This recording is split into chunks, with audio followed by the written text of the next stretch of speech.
اعوذ باللہ من الشیطان الرجیم بسم اللہ الرحمن الرحیم۔ اب یہ جو یہودی اپنی طرف سے کچھ باتیں کہتے، نصرانی اپنی طرف سے کچھ باتیں کہتے، مشرکین مکہ اپنی طرف سے کچھ باتیں کہتے اور انکار کرتے، کسی طرح اس بات کو نہ مانتے، اب تو جو جتنی ان کی باتیں تھیں کوئی ایسی تو تھی نہیں کہ باقاعدہ طور پہ وحی کا نزول ہوا اور انہیں پتہ چلا ہو۔ وہ جس توریت کو پڑھتے تھے، وہ جس زبور کو پڑھتے تھے، جس انجیل کو پڑھتے تھے، اس کی کیفیت یہ تھی کہ وہ بدلی جا چکی تھی، اپنی طرف سے اس میں گھٹا بڑھا دیا گیا تھا۔ اب اپنے محبوب صلی اللہ تعالیٰ علیہ وسلم کو یہاں حکم دیا جا رہا ہے، محبوب آپ ان کی باتوں کی طرف توجہ نہ کریں۔ اصحاب کہف کے بارے میں جو کچھ بیان کرنا تھا وہ آپ کے رب نے آپ پر نازل فرما دیا۔ اب یہاں حکم ہوتا ہے وَاتْلُوا مَا أُوحِيَ إِلَيْكَ مِن كِتَابِ رَبِّكَ، اور تلاوت کیجئے جو آپ کے رب کی طرف سے آپ کی طرف وحی کی جاتی ہے۔ کیسی؟ کا لا مبدل لکلماتہ، کہ اس کی باتوں میں کوئی تبدیلی نہیں ہو سکتی ہے، اس کی باتوں میں کوئی چینجنگ نہیں آ سکتی ہے۔ کہ وہ تو اپنی طرف سے کہتے تھے کہ اتنے تھے، اتنے سال رہے، ایسا تھا ویسا تھا۔ اصحاب کہف کا پورا واقعہ رب نے قرآن مقدس کے ذریعے اپنے محبوب کو بتایا اور کھلم کھلا واضح طور پر بتا دیا۔ تو جو لوگ کہتے تھے کہ آپ اصحاب کہف کے بارے میں نہیں جانتے آپ ہم کو بتائیں، اللہ تبارک و تعالیٰ نے اپنے محبوب کو تمام کچھ سکھا دیا اور بتا دیا کہ یہ وہ کلام ہے جو میں نے تم پر اتارا ہے، وہ ایسا کلام ہے، اب اس کو کوئی بدل بھی نہیں سکتا ہے۔ اب آپ تلاوت کیجئے، یہ جو کہتے ہیں ان کی طرف نہ کان دھریے نہ توجہ کیجئے۔ وَلَن تَجِدَ مِن دُونِهِ مُلْتَحَدًا، اور ہرگز تم اس کے سوا پناہ نہ پاؤ گے۔ یہ محافظ آخر میں بندے کا کون ہوتا ہے؟ ربی ہوتا ہے۔ پناہ گاہ کہاں مل سکتی ہے انسان کو؟ اللہ تبارک و تعالیٰ کی بارگاہ ہی میں مل سکتی ہے۔ یہاں کہا جا رہا ہے اور ہرگز تم اپنے رب کے سوا کسی اور کی پناہ نہ پاؤ گے۔ اب اس کے بعد جو ایک مرکزی مضمون ہے لفظ زینت کا، میں نے پہلے بھی کہا تھا اِنَّا جَعَلْنَا مَا عَلَى الْأَرْضِ زِینَةً، اب وہی لفظ دوبارہ پھر آ رہا ہے یہاں۔ ہوا کیا کہ جب اسلام پھیلنے لگا تو آپ کو سب کو معلوم ہے کہ غریب مسلمان پہلے تھے، وہ لوگ جن کے پاس کچھ نہیں تھا وہ لوگ سب سے پہلے ایمان لائے تھے، برابر؟ جن کے پاس کھانے کا بھی کچھ نہیں تھا وہ لوگ سب سے پہلے ایمان لائے تھے۔ تو جو عرب کے بڑے بڑے مالدار تھے وہ حضور صلی اللہ تعالیٰ علیہ وسلم کے پاس آ کر انہوں نے کیا کہا تھا کہ آپ یہ غریب جو مسلمان ہیں ان کو ہٹا دیجئے، جب ہم آئیں تو ہمارا الگ سے پروٹوکول ہونا چاہیے، جب ہم آپ کے پاس آئیں بیٹھیں تو یہ کوئی بھی نہیں ہونا چاہیے۔ کہا سلمان فارسی ہیں، صہیب رومی ہیں، حضرت بلال ہیں، کہا یہ جو فقرائے صحابہ ہیں، غریب صحابہ جو ہیں، کہا یہ کوئی ہونا نہیں چاہیے، کیونکہ ہم امیر ہیں اور مالدار لوگ ہیں، ہم غریبوں کے ساتھ بیٹھنا پسند نہیں کرتے۔ اور حضور صلی اللہ تعالیٰ علیہ وسلم کے دل میں خیال کیا تھا کہ کاش اگر یہ مالدار لوگ ایمان لے آئے نا تو یہ غریب جو مسلمان ہیں ان کی غربت بھی دور ہو جائے اور ان کے بھی دن اچھے ہو جائیں۔ تو حضور صلی اللہ تعالیٰ علیہ وسلم کا دل اس طرف مائل ہو رہا تھا، توجہ دیجئے گا، کیا مائل ہو رہا تھا کہ یہ مالدار لوگ ایمان لے آئے تاکہ یہ جتنے بھی ہمارے غریب صحابہ ہیں ان کی بھی غربت دور ہو جائے اور ان کے دن اچھے ہو جائیں۔ جب یہ خیال ابھی دل میں آیا تھا نا، رب نے آسمان سے آیت نازل فرما دی۔ اور یہاں پر ہم سب کے لیے، آپ سے زیادہ ہمارے لیے، جتنے بھی علماء ہیں وہ، جتنے بھی بڑے بڑے پیر ہیں وہ، جتنے بھی بڑی بڑی خانقاہیں چلاتے ہیں وہ توجہ دیں ان آیتوں کے اوپر۔ قرآن کہتے ہیں وَاصْبِرْ نَفْسَكَ مَعَ الَّذِينَ يَدْعُونَ رَبَّهُمْ بِالْغَدَاةِ وَالْعَشِيِّ کی، اور اپنی جان ان سے مانوس رکھیے، اپنا تعلق انہی سے جوڑے رکھیے، اپنے آپ کو تھامے رکھیے ان کے ساتھ۔ کن کے ساتھ؟ الَّذِينَ يَدْعُونَ رَبَّهُمْ بِالْغَدَاةِ وَالْعَشِيِّ کی، جو صبح و شام اپنے رب کو پکارتے ہیں۔ حالت کی طرف ابھی بات نہیں ہو رہی، ابھی دیکھیے گا کیا کہا اللہ نے، محبوب آپ اپنے آپ کو ان کے ساتھ روک کے رکھیے۔ کن کے ساتھ؟ کہا جو صبح و شام اپنے رب کو یاد کرتے ہیں، اور آگے یریدون وجہہ، اور ہر وقت اپنے رب کی رضا چاہتے ہیں۔ ہر وقت اپنے رب کو خوش کرنا چاہتے، ان لوگوں کے ساتھ آپ اپنے نفس کو روکے رکھیے۔ اچھا کیا مت کریے گا؟ قرآن کہتا ہے وَلَا تَعْدُوا عَيْنَاكَ عَنْهُمْ، اور آپ کی آنکھیں انہیں چھوڑ کر کسی اور کی طرف نہ پڑیں۔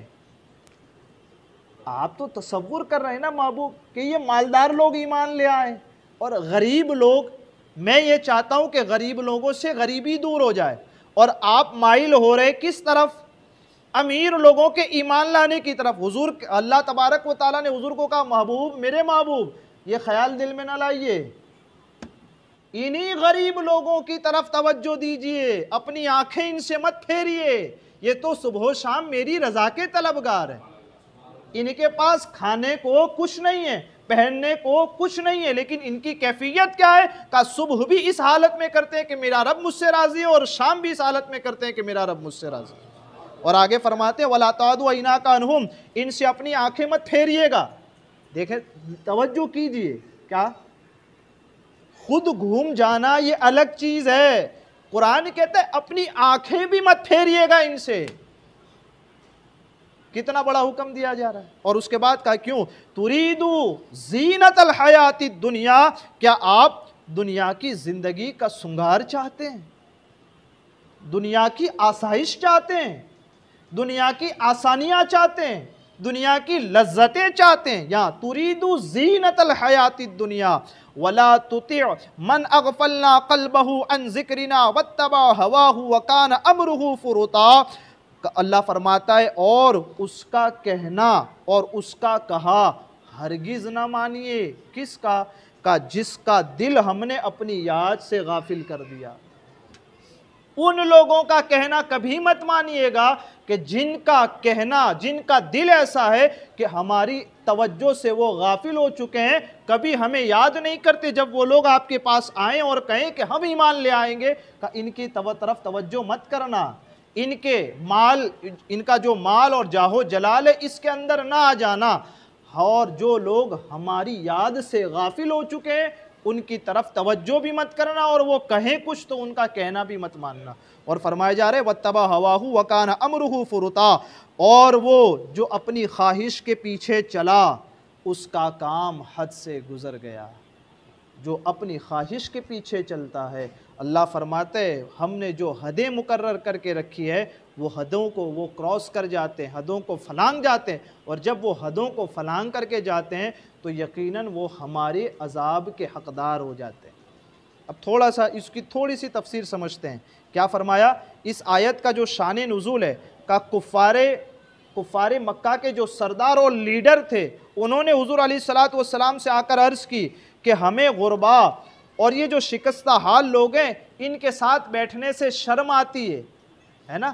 آج بھی وہ پیر اور وہ علماء توجہ دیں جو غریبوں کو پاس بٹھانے میں جن کو تکلیف ہوتی ہے، غریبوں کی دعوتیں جلدی قبول نہیں کرتے ہے نا۔ حضرت کا جب تک اسٹیٹس نہ ہو تب تک تو چھوٹے چھوٹے گاؤں میں پروگرام ہوتے ہیں، اور جب حضرت کو کوئی اسٹیٹس ملتا ہے کا فلانے کا تاریخ نہیں ہے کہ جن کے پاس کل تک کوئی وقار نہیں تھا یہی غریب لوگ ان کے ہاتھ چومتے تھے اور اپنے گھروں میں بلاتے تھے، اور جب ان کا اپنا کوئی لیول بڑھ گیا اب تو غریبوں تک کو ان سے مسافہ تک نہیں ہوتا۔ اور محبوب کو حکم کیا دیا جا رہا ہے؟ محبوب ان غریبوں سے اپنی نگاہیں مت پھیریے گا، بھلے یہ کیسے لیکن یہ علماء اپنے رب کو یاد کرتے ہیں۔ مالداروں کے مال کی طرف توجہ مت دیجیے گا، یہاں یہ حکم دیا جا رہا ہے، کہا انہیں شرم آتی ہے غریبوں کے ساتھ بیٹھنے سے، اگر آپ انہیں اپنی صحبت سے جدا کر دیں کہ ہم اسلام لے آئیں گے، کیا کہتے آ کے ان کو آپ دور کر دو تو ہم ایمان لے آئیں گے،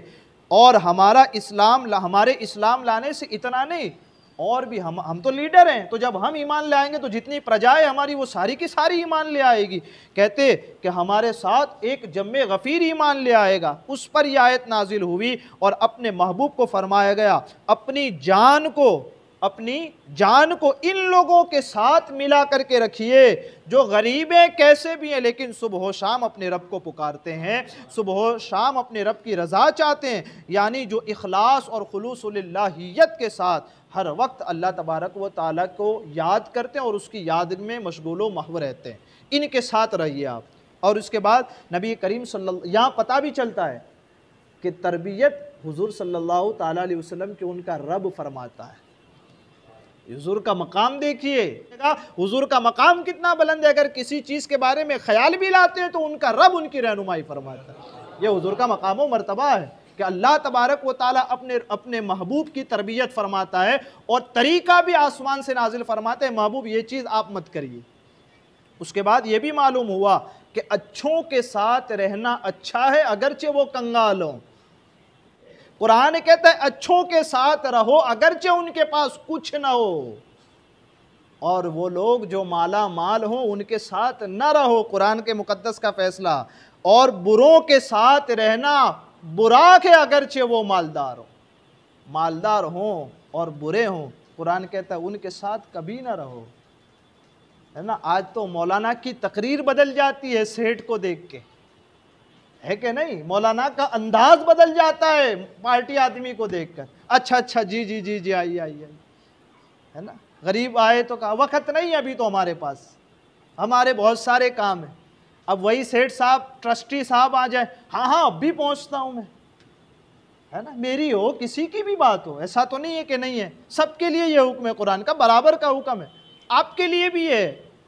آپ کے بھی رشتہ دار کچھ ایسے ہیں جو مالدار ہیں اور کچھ ایسے ہیں غریب ہیں، آپ کے لیے بھی ہے۔ مالدار رشتہ دار کا فون آیا تو آپ کہتے ہیں اب بھی آتا ہوں میں، اور غریب رشتہ دار کا فون آیا ارے بہت سارے لفڑے ہیں، مجھے تو یہاں بھی جانا ہے یہاں بھی جانا ہے، اس کو بھی راضی رکھنا ہے۔ اور ہمارے لیے یہ والا مسئلہ ہے، آپ کے لیے الگ والا مسئلہ ہے نا۔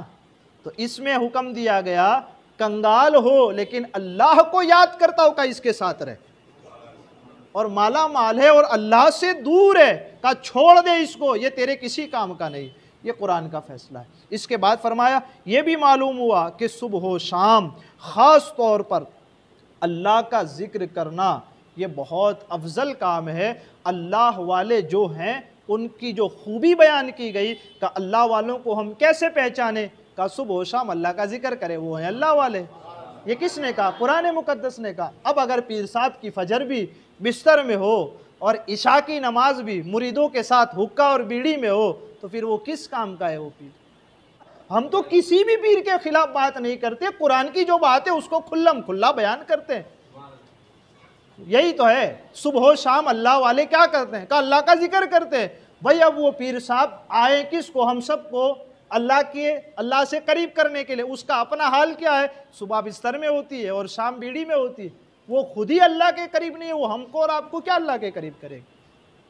ان پیروں اور فقیروں سے بھی بچیں، یہ پیر فقیر نہیں ہے، یہ پیر ہیں، پیر، سمجھ رہے ہیں؟ پیر لکھا کیسے جاتا ہے؟ پے یہ اور رے سے لکھا جاتا ہے، اور وہی بزرگ کے معنی میں بھی ہے، لیکن یہ پیر نہیں ہے، اور پیر بھی ایسے ہی لکھا جاتا ہے، پیر پے یہ اور رے ہی سے لکھا جاتا ہے۔ تو یہ حقیقت میں پیر نہیں ہے، یہ پیر ہیں ایسے لوگ جو خود ہی رب سے دور ہیں اور لوگوں کو اپنے ساتھ لے کے چلتے ہیں کہ یہ ہمارے مریدین ہیں تو یہ ہیں تو وہ ہیں۔ تو ان سے ہم سب کو بچنا چاہیے۔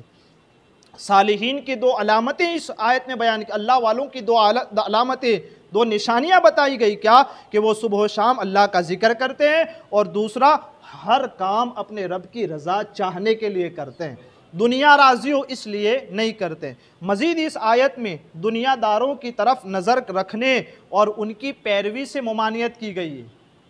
دنیا داروں کی طرف نظر رکھنے خاص طور پر، اسی لیے میں نے کہا کہ جتنے پیر ہیں، جتنے عالم ہیں، جتنے کچھ اسٹیٹس رکھتے ہیں، وہ لوگ پہلے توجہ دیں دنیا داروں کی طرف نظر رکھنے، یوں دیکھنے، دوسرا ان کی پیروی کرنے کا، وہ جو کہیں وہ کرنے۔ اچھا آج تو جمعہ میں حضرت ایسا بیان کر دیجئے گا، اچھا ایسا ہے تو آپ یہ بول دیجئے گا، ایسا ہے تو آپ ادھر آ جائیے گا، کہ یہ سب کیا ہے؟ کہ وہ لوگ جن کے دل سے رب کی یاد نکل گئی ہے ان کے پیچھے مت پڑنا، اور وہ کہے تو ماننا بھی مت۔ یہ سمجھ رہے ہیں؟ تو ہمیں اور آپ کو اپنی آنکھیں کھولنی چاہیے کہ ہم کس ڈگر پر چل پڑے ہیں۔ یا ایک حدیث بتا کر کے بات کو ختم کر دیتے ہیں کہ دنیا کی محبت میں گرفتار مالداروں کی بات ماننا یہ دین کو برباد کرنا ہے اور کچھ نہیں ہے۔ وہ مالدار نہیں جو عثمان غنی کی سخاوت کا حصہ پاتا ہے، وہ مالدار نہیں ہے نا، وہ مالدار جو دنیا کی محبت میں غرق ہے، صبح و شام دنیا کے پیچھے لگا رہتا ہے، کہ اس کی بات ماننا یہ دین کو برباد کرنا ہے اور کچھ نہیں۔ اب یہاں حضور صلی اللہ تعالیٰ علیہ وسلم کی ایک آخری حدیث، چنانچہ حضرت عبداللہ بن عباس رضی اللہ تعالیٰ عنہ سے روایت ہے، رسول اعظم صلی اللہ تعالیٰ علیہ وسلم نے ارشاد فرمایا، میری امت میں سے کچھ لوگ علم دین سیکھیں گے، توجہ، دنیا کا علم نہیں، علم دین سیکھیں گے، قرآن پڑھیں گے، ساتھ میں اور کہیں گے کہ ہم امیروں کے پاس اس لیے جاتے ہیں تاکہ ان سے دنیا حاصل کر لیں۔ حضور صلی اللہ علیہ وسلم کیا فرماتے ہیں؟ میری امت میں سے کچھ لوگ ایسے ہوں گے جو علم دین حاصل کریں گے، قرآن بھی پڑھیں گے، اور اس کے بعد کریں گے کیا؟ کہ امیروں کے پاس جائیں گے۔ کس لیے امیروں کے پاس جائیں گے؟ اس لیے تاکہ وہ ان سے دنیا حاصل کرے، مال لے لے، پیسے مل جائے ان کو، اس لیے وہ مالداروں کے پاس جائیں گے اور اپنے دین کو ان سے جدا رکھتے ہیں۔ ان کے پاس جا کے کبھی یہ نہیں کہتے کہ چلو آپ بھی نماز کے لیے، ان کے پاس جا کے کبھی یہ نہیں کرتے جو یہ حرام کام کرتے ہو بند کر دو اس کو، ان کے پاس جا کے کبھی یہ نہیں کرتے کہ اچھے کام کرنا شروع کرو، ان کے پاس جاتے ضرور ہے، کرنے کیا؟ کہ پیسے لینے اور کچھ نہیں کرنا۔ جس دین پر وہ عمل کرتے ہیں اس دین کے بارے میں کچھ نہیں کہتے ان مالداروں کو، اپنے دین کو جدا رکھتے ہیں ان سے، جاتے کس لیے؟ صرف اور صرف مال لینے کے لیے۔ حضور صلی اللہ تعالیٰ علیہ وسلم ارشاد فرماتے، حالانکہ یہ نہیں ہو سکتا کہ تم اور ہم کانٹے والے درخت سے پھل توڑنے میں کانٹے ہی ہمارے ہاتھ آتے ہیں۔ جب ہم کانٹے والے درخت پر چڑھ جائیں پھل توڑنے تو پھل تو بعد میں، لیکن پہلے کانٹا ہاتھ میں آتا ہے۔ کہا یہاں تم گئے تھے دنیا لینے نا، تو پھر ہاتھ دین نہیں آتا، پھر آخر میں دنیا ہی آ جاتی۔ فرماتے ہیں اسی طرح وہ ان کے قریب ہو جاتے ہیں اور آخر میں وہ جو گناہ کر رہے ہوتے ہیں اس گناہوں میں یہ بھی گرفتار ہو جاتے ہیں۔ گئے تھے پیسہ لینے اور آخر میں انجام کیا ہوا؟ جس گناہ میں وہ مالدار تھا، یہ مولانا بھی اپنے آپ کو اس گناہ میں گرا لیتا ہے۔ آپ سے زیادہ ہمارے لیے چاہیے گا کہ یہ ہماری اپنی کوئی بات نہیں ہے، حضور علیہ السلام کا فرمان ہے کہ ایک آدمی کو کیسا رہنا چاہیے، جو دین پر عمل کرتا اس کو کیسا رہنا چاہیے۔ لوگوں کی مرضیوں کا دین پیش کرنا ہو تو پھر اسلام رہ ہی کیا جاتا ہے؟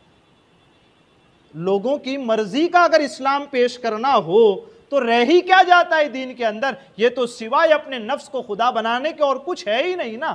افرائیت من اتخذ الہہ ہوا، کیا آپ نے نہیں دیکھا ان لوگوں کو جنہوں نے اپنی جان کو اپنا خدا بنا رکھا؟ تو اگر میں آپ کے سامنے وہی دین پیش کروں جو آپ کو اچھا لگتا ہے تو پھر اسلام نام کس چیز کا ہے؟ کسی چیز کا نام نہیں ہے نا۔ ہاں، ہمارا نفس ایسا ہونا چاہیے کہ جو اللہ اور اس کے رسول کا حکم ہے ہم اس کو مانیں گے۔ اللہ تعالیٰ مجھے آپ کو کہنے سننے سے زیادہ علم اور عمل کی توفیق عطا فرمائے۔ ہمارے کہنے آپ کے سننے میں عمدن سہون کوئی خطا ہوئی ہو، اللہ عز و جل اپنے حبیب کے صدقے اسے معاف فرمائے۔ استغفر اللہ ربی